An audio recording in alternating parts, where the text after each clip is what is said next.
स्वागत है आपका अपने यूट्यूब चैनल में। शिक्षा रोजगार से जुड़ी बड़ी खबरों के लिए चैनल को सब्सक्राइब कीजिए, लाइक कीजिए, कमेंट कीजिए, शेयर कीजिए। नियोजित शिक्षकों की दूसरी सक्षमता परीक्षा आज से नियोजित शिक्षकों की दूसरी सक्षमता परीक्षा शुक्रवार से शुरू होगी। राज्यकर्मी बनने के लिए दूसरी सक्षमता परीक्षा में 85,000 से अधिक नियोजित शिक्षक बैठेंगे। यह परीक्षा 26 अगस्त तक होगी।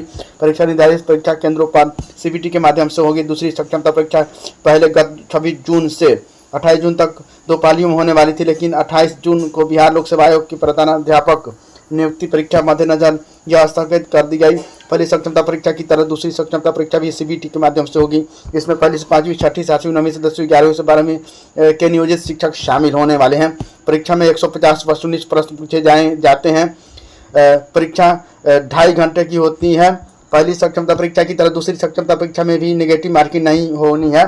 परीक्षा में पास होने के लिए समान कोटि नियोजित शिक्षकों की न्यूनतम 40% अंक यानी 150 में से 40 मतलब 60 नंबर।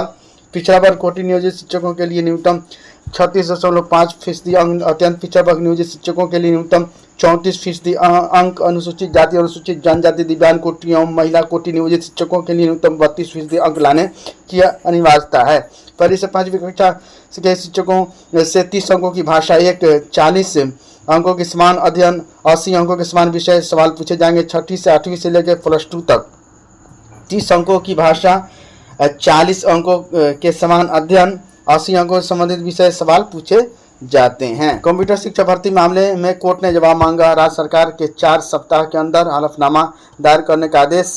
हाईकोर्ट ने राज्य में 8,000 से अधिक कंप्यूटर साइंस उच्च माध्यमिक शिक्षकों की नियुक्ति के लिए ली गई TRE-1 परीक्षा के परिणाम और पूरक परिणाम रद्द को लेकर दायर याचिका पर सुनवाई की। कोर्ट ने बीपीएससी एवं राज्य सरकार को 4 सप्ताह के भीतर जवाबी हलफनामा दायर करने का आदेश दिया।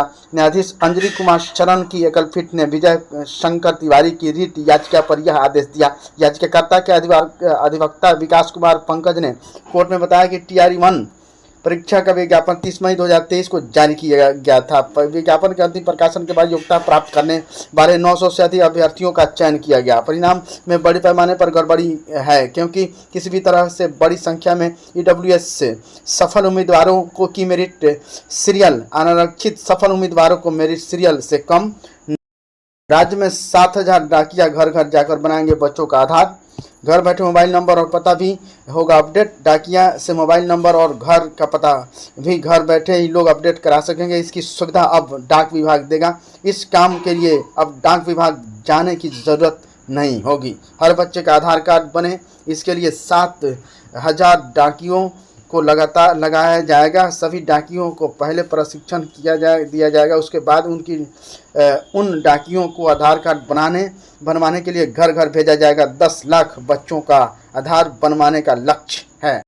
SC/SC अभ्यर्थियों को मिलेगा प्रोत्साहन राशि। बैंक, रेलवे समेत दर्जन भर सेवाओं के लिए मिलेगी राशि। राज्य सरकार ने SC/ST वर्ग की प्रतियोगी परीक्षा में शामिल होने वाले अभ्यर्थियों की सफलता के लिए प्रोत्साहन योजना का विस्तार किया है। इससे बड़ी संख्या में इस वर्ग के अभ्यर्थी के बीच सफलता हासिल करने का प्रति ललक बढ़ेगी। समाज का विकास होगा और 30,000 से 75,000 रुपये तक मिलेंगे सफल छात्रों को।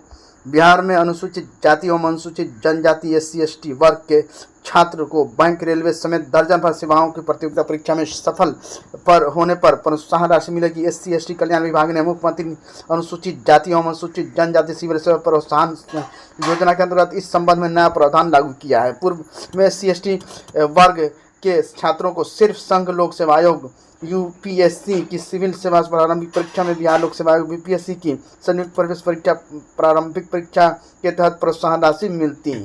सरकारी सेवकों के दिव्यांग आश्रितों को शादी के बाद मिलेगा पेंशन। सरकारी सेवकों के दिव्यांग आश्रितों को शादी के बाद पेंशन मिलेगी। सेवानिवृत्ति के बाद माता पिता को जो पेंशन मिलेगी उससे वे लाभ के हकदार होंगे। इसके लिए पारिवारिक पेंशन, फैमिली पेंशन के नियम में संशोधन प्रस्ताव है।